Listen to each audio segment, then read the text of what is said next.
Bonjour tout le monde. Donc, on va traiter dans cet exercice quelques intégrales généralisées. Donc, on va commencer par l'intégrale A.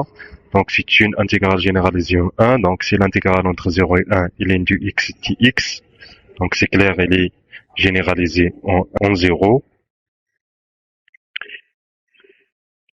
Donc, comment faire pour calculer cette intégrale? Donc, puisque le problème en 0, et puisque ln de x admet une primitive, donc c'est exactement la limite lorsque epsilon tend vers 0 plus de l'intégrale entre epsilon et 1 ln de x dx, et puisque une primitive de ln de x, donc c'est x ln de x moins x, donc c'est exactement la limite lorsque epsilon tend vers 0 plus de x ln de x moins x entre epsilon et 1.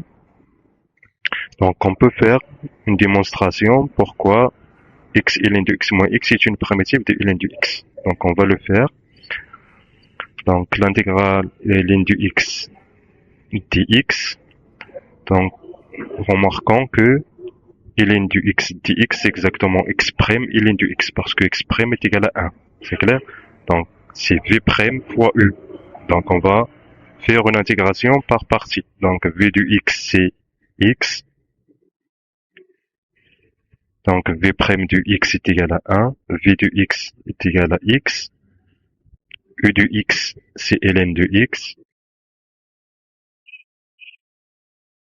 u' de x, donc c'est 1 sur x. On va dériver de ln de x, donc c'est 1 sur x. Et donc notre intégrale ln de x dx, c'est x fois ln de x, donc uv,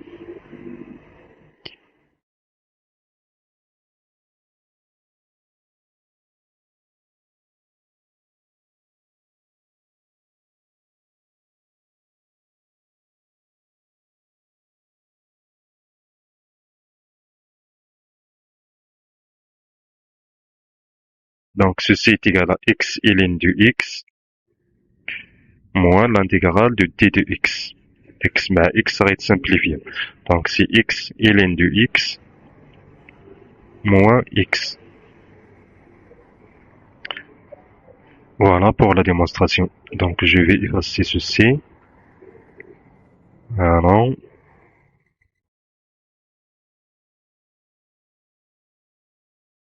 Revenons maintenant à notre exercice.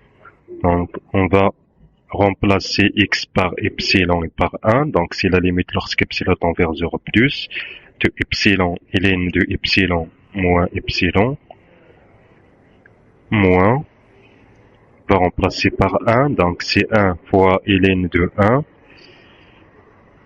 moins 1.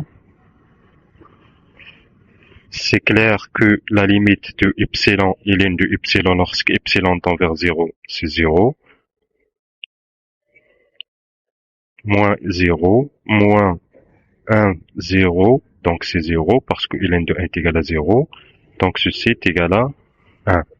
Et donc, l'intégrale entre 0 et 1 de ln de x dx est égal à 1. Voilà pour l'intégrale A. Alors on passe maintenant à l'intégrale P. Donc l'intégrale P est égale à l'intégrale entre 0 et 1 de dx sur racine de 1 moins x carré. Donc c'est clair, c'est une intégrale généralisée en 1. Donc le problème en 1. Mais la fonction 1 sur racine de 1 moins x carré, c'est une fonction usuelle, admet comme primitive l'arc sinus. Donc on va faire la même méthode. Donc puisque le problème il est en 1, donc c'est exactement la limite lorsque a tend vers 1 moins de l'intégrale de 0 à a de dx sur la racine de 1 moins x carré. Donc c'est exactement la limite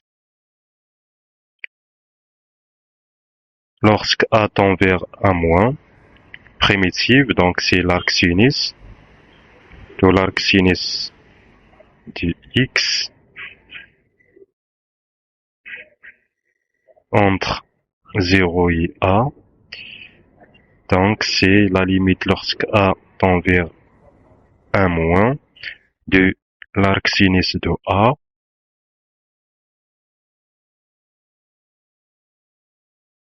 moins l'arc sinus de 0. Donc l'arc sinus de 0, c'est-à-dire sinus est égal à 0, donc c'est 0. Voilà. Est égal à donc la limite de arc sinus de a lorsque a tend vers moins 1. Donc on cherche l'angle tel que sinus est égal à 1. Donc sinus est égal à 1, donc c'est p sur 2. Voilà, donc c'est p sur 2, parce que sinus de p sur 2 est égal à 1. Et donc p qui est égal à l'intégrale entre 0 et 1 dx sur la racine carrée de 1 moins x carré est égal à p sur 2. Donc voilà pour l'intégrale p. Merci pour votre attention et bon courage à tous.